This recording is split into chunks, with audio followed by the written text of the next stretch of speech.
Y seguimos con nuestros temas y nos acompaña pues en ginecología el doctor Laverne, porque hoy vamos a hablar precisamente de los trastornos de esos dolores menstruales durante la adolescencia. ¿Es muy común esto, doctor? Sí, primero pues, hay que definir que la mujer se desarrolla o empieza a menstruar más o menos entre los 9 y 14, 15 años. Eso se llama menarca, que es cuando viene la primera menstruación. Entonces muchas veces se da simplemente una menstruación y no vuelve a menstruar en varios meses y la mamá se preocupa, oye, vino una menstruación, no vino más. Eso es normal que vaya a ocurrir al principio, ¿no? ¿Por qué ocurre? Pues simplemente porque todavía no hay una madurez de lo que se llama el eje hipotálamo, hipófisis, ovario. Okay. Entonces todavía no se ha desarrollado y básicamente lo que hay son periodos sin ovulación. Entonces eso puede ocurrir. Esa es una de las cosas frecuentes, pero también pues una de las cosas que preocupan, por ejemplo, es lo que se conoce como dismenorrea, que son lo que tú dices, dolores intensos al momento de la menstruación. ¿Son dolores intensos? Sí, o sea, hay chicas que tienen cólicos tan fuertes que no pueden ir a la escuela, por ejemplo, claro, porque la menstruación es muy dolorosa. Esto se debe a que hay una liberación de una sustancia que se llama prostaglandina que provoca unas contracciones en el útero, en la matriz, que para tratar de expulsar el tejido menstrual. Y obviamente como ella tiene un cuello, que es un cuello que no ha dilatado porque pues, nunca ha estado embarazada, cuesta mucho, entonces eso provoca esas contracciones y esos dolores se conocen como dismenorrea. Hay una cosa que es dismenorrea debida a esto y hay otras dismenorreas que pueden ser debidas a problemas, por ejemplo, de endometriosis, pero ya esa es otra cosa que uno tendría que investigar, pero lo más frecuente es simplemente por esto, porque son las primeras menstruaciones y son muy dolorosas. Muy interesante. Usted mencionaba pues de niña a partir de los 14 años.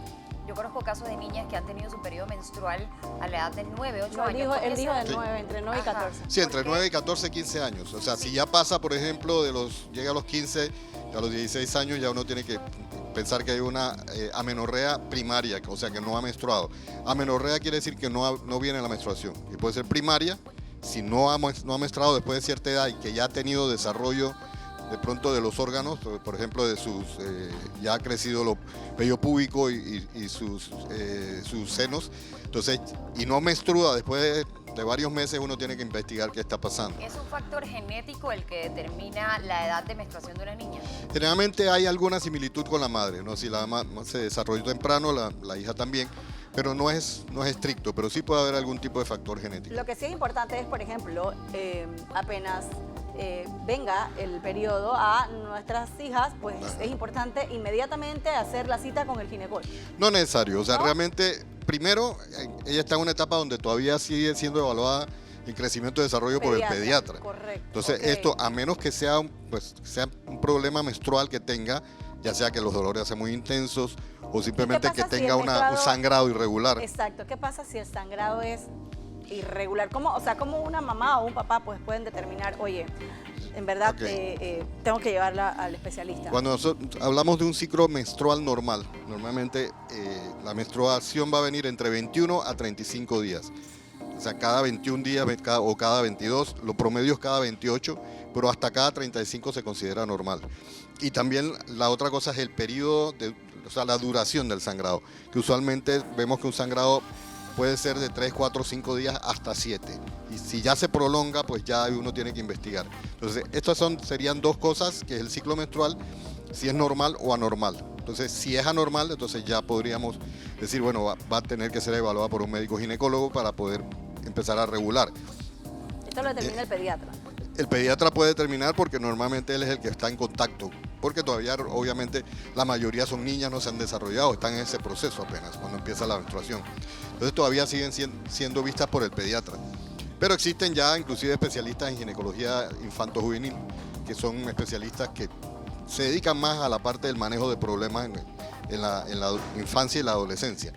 Pero normalmente pues todos los ginecólogos podemos manejar este tema. Nosotros manejamos, por ejemplo, el tema de la dismenorrea. Generalmente se maneja con algún tipo de analgésico o son sustancias que pueden inhibir la producción de lo que mencioné, la sustancia que se llama prostaglandina, que es la que provoca las contracciones de los cólicos. Normalmente se manejan con antiinflamatorios no esteroideos que se llaman AINES, puede ser ibuprofeno, naproxeno, cualquiera de estos antiinflamatorios funciona muy bien para minimizar los dolores.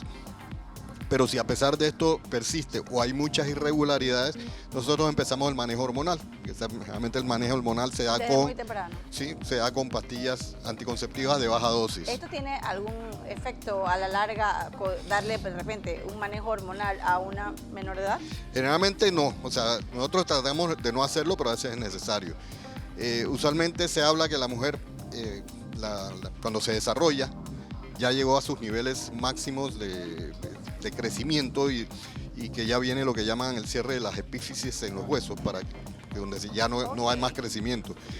El estrógeno o algunas de estas hormonas puede detener eso, pero normalmente ya eso ha ocurrido. Así que cuando nosotros empezamos el tratamiento, pues no pasa nada. Y simplemente hacemos esto para regular, para que las menstruaciones sean regulares y de menos intensidad y menos ¿Podría cantidad. explicarme un poquito más lo que usted acaba de mencionar de la epífisis o algo parecido? Los huesos tienen en sus extremos una parte donde el hueso va creciendo hacia ambos lados, arriba hacia abajo. Y eso se conoce como epífisis.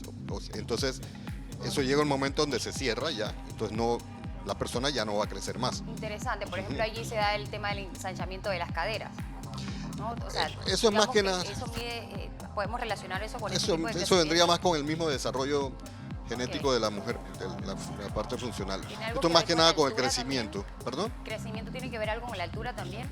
Sí, o sea, obviamente si una mujer sigue creciendo, ella va a ser más alta. Claro. Si se detiene este proceso, pues no va a crecer más. Ok. Entonces, esta es una contraindicación en tal caso, pero realmente nosotros cuando empezamos a dar esto, ya la mujer está menstruando, ya la niña, o realmente son niñas, está menstruando, así que este proceso de crecimiento ya se detuvo. Entonces esto no va a afectar.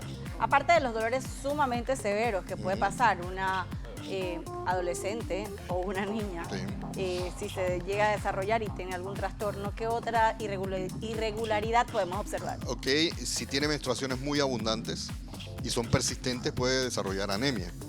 Se le baja la hemoglobina porque sangra demasiado. Entonces, en estos casos tenemos que manejarla también con tratamiento de hierro para tratar de elevar sus niveles de hemoglobina, evitar la anemia.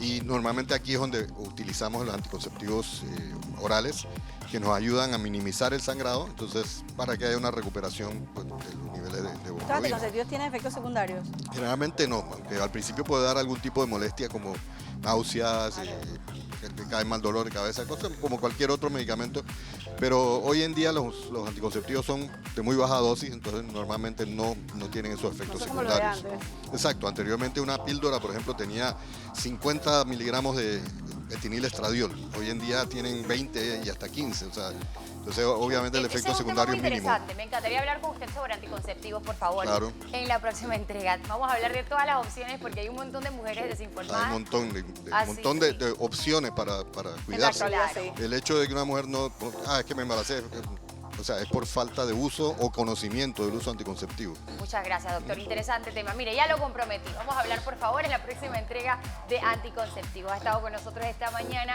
el doctor Alfonso Laverne, hablando pues sobre trastornos menstruales durante la adolescencia. Gracias, doctor, por estar aquí nuevamente Mucho gusto. con nosotros.